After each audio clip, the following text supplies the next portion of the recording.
So today we are in Umbria and Guido's just sending an email.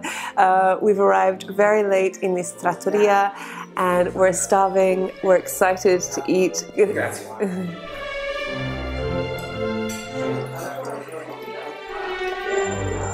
So we have ordered a typical pasta of Umbria with wild boar and truffle, is it? Yeah.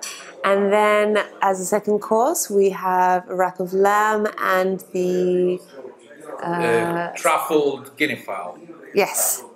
And they said that this is a dish they have been preparing in the last 30 years. Yeah. So I hope it's good. Yeah, yeah. It should. And it's not my first time in Umbria, but it's my first time in Orvieto, and I have been meaning to come here for so many years. You've already been. Yeah, once. Yes, and we just came through this piazza. It was so beautiful, and I'm already very, very impressed. It's gorgeous, isn't it? I feel like the scale of it feels a lot more impressive, don't you think? It's a city, so it has a dome, it has a dome. See. So it's not a little village. Yeah, yeah. It's a city, it's a town. Yeah, but I suppose when I'm thinking about these, I don't know, like Pitigliano or like other places that are sort of elevated and it's a lot, it's so much bigger than that, no? Yeah. And I'm excited. I hope we have some time to explore some churches or some things, but we are, as always, running late and we want to have a nice lunch and obviously food is the priority, and then after that if we can see some sights.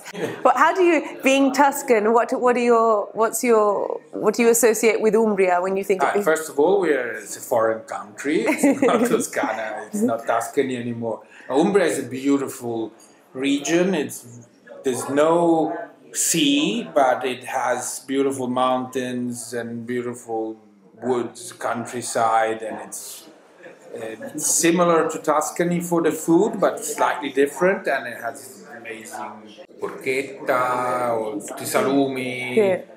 So yeah, it's a very beautiful region and full of lots of traditions, food traditions. This was under the Pope, not under the Medici, so it was two different states, literally two different states until 150 years ago. So there's different traditions, different accents. Umbrichelli con ragù di cinghiale e tartufo fresco. Umbrian pasta with wild boar ragu and fresh truffle. This is half a portion. Yeah. To be fair to the restaurant, because we're having 2 second courses. Sembrano simili ai pesci.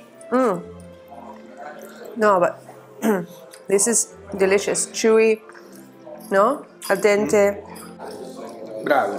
Then 4 first dishes and they're just good. That's it. Wonderful. You shouldn't innovate what is already good.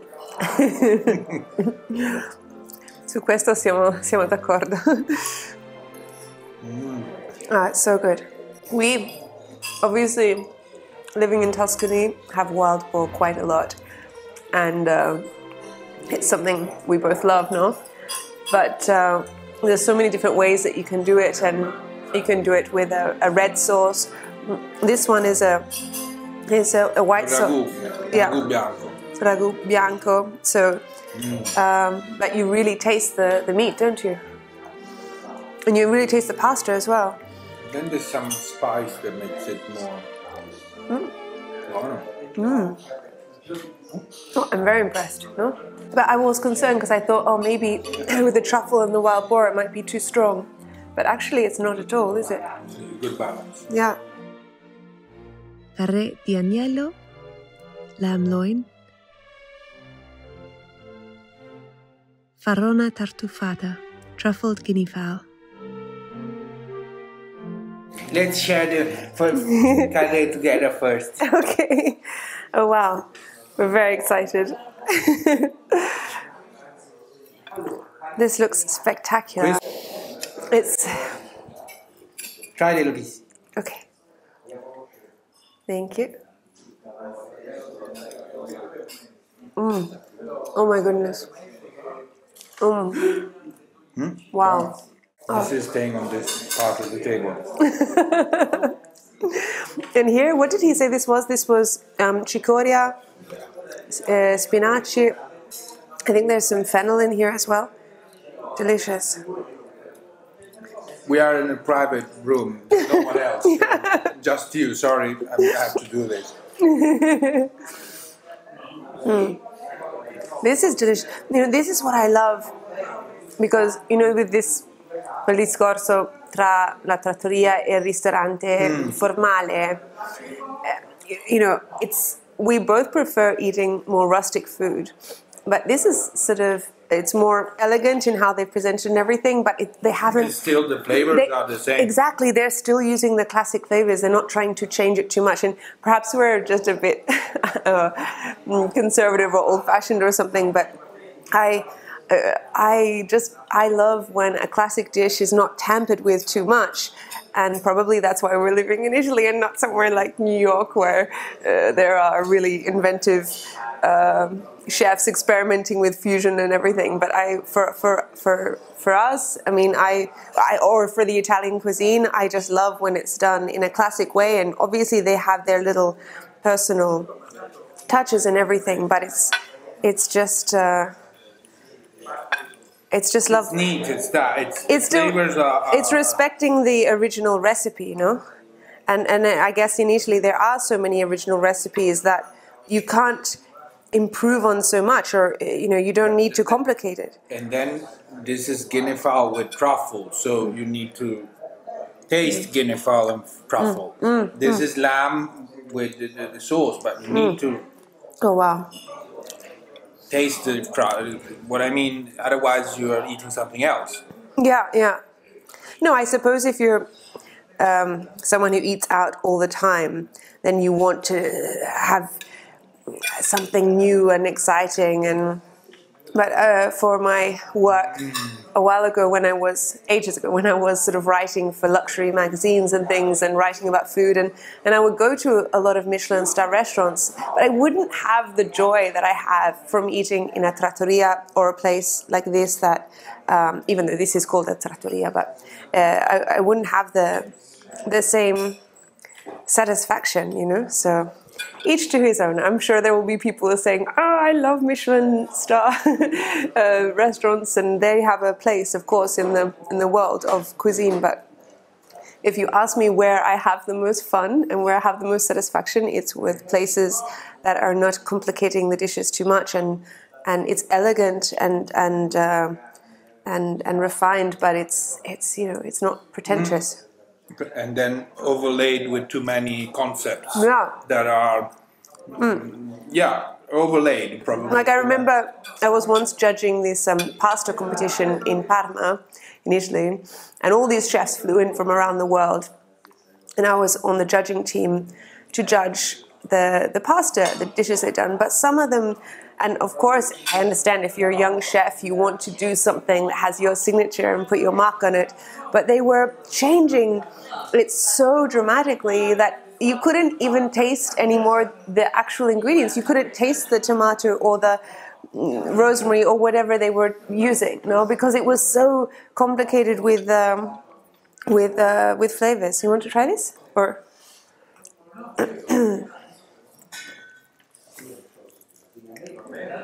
What do you think? Delicious, no?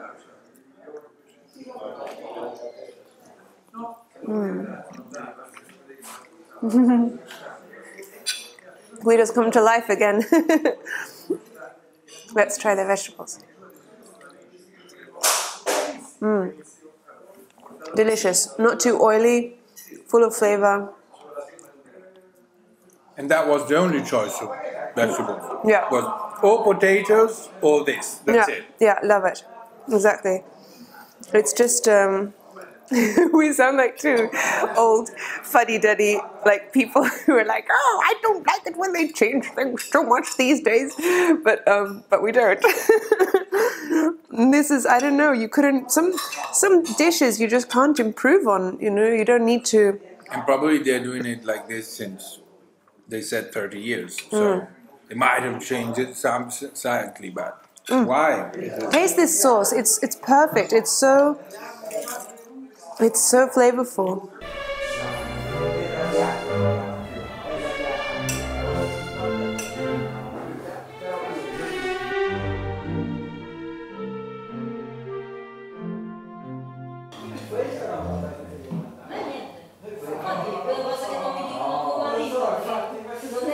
Buonissimo.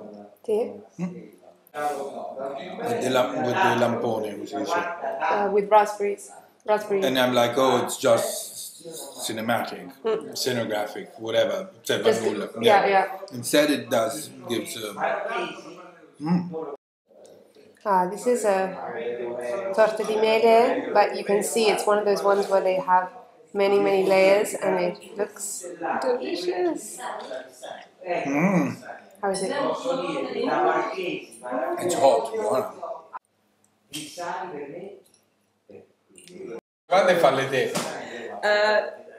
So this is the incredible chef who is behind the dishes that we just ate, and non so se parli. Non parlo, ma un no, po' allora capisco. parliamo in italiano. No. Volevo fare i complimenti perché abbiamo mangiato benissimo. Hanno sapori molto forti, però non troppo pesanti. Semplici. Infatti volevo capire, cioè, un po', cioè, la tua storia, come ti sei trovata qua in Italia? In Italia? Io comunque da quando ero ragazza ho fatto la scuola di cucina, ho studiato per diventare cuoca e poi sono venuta in Italia così perché comunque lavoravo in Polonia in cucina, in sala. Volevo cambiare un po' ambiente, c'avevo la cugina che stava qua in Italia, quindi sono venuta qua, ho provato piano piano la cucina italiana perché è diversa di nostra polacca, perché nostra polacca è un po' più pesante, più speziata, più grassa, diciamo. Sì. Ho imparato qua dalla famiglia di mio compagno, poi a certi ristoranti ho lavorato, mi piace. E quindi da quando è che vivi in Italia? Sono 19 anni. Wow. Dopo da 17 anni sono a Orvieto, quindi sì, Per sono quello innamorata. così bene. E come la vita ad Orvieto? Cioè, Molto tranquilla, bella. Io mi trovo molto bene, non potrei mai desiderare un posto migliore. E tuo compagno è italiano? Sì, è Stefano. Ah, ok. Sì, è lui. Ci conosciamo 17 anni e 3 mesi, 17 anni che sono qua subito. Siamo venuti a vivere insieme. Complimenti ancora perché i piatti erano fantastici. Anche dolci, Grazie. perché Sì, anche comunque dolci. non è facile in una trattoria, che per questo ristorante più che una trattoria. Ragazzi, mi dispiace che non c'era il gelato perché di solito No, la torta di mele la torta di mele la servo con un gelato, ma ho finito e non ho fatto tempo a farlo. Però si vede che faccio tutto io. C'è più cura del solito, bravissimo. Cinghiale e tartufo è sempre difficile Bilanciare. Esatto, e tanti ci provano perché uno dice vabbè è come, però brava perché è bilanciato molto bene. Cioè ieri infatti mi hanno chiesto, io cerco di fare in bianco così si sente più gusto del cinghiale, che non lo copro con pomodoro, con tante spezie, uso solamente sale all'olio e odori. Ieri la signora ha chiesto pomodoro, tanto Stefano si è rifiutato di dare la cinghiale con pomodoro, tartufo perché si pianisce. Non si può fare. Pomodoro e tartufo no. A volte tocca essere nella sua linea per seguire. No? Bravissimo. Grazie. Perché quando lavoravo per altri cercavo sempre di fare meglio. Perché mi piace e ho rispetto per il cibo, quello è importante. Si sente rispetto per gli ingredienti. Bravissimo. Grazie, mi fa Noi siamo piacere. il risultato, grazie.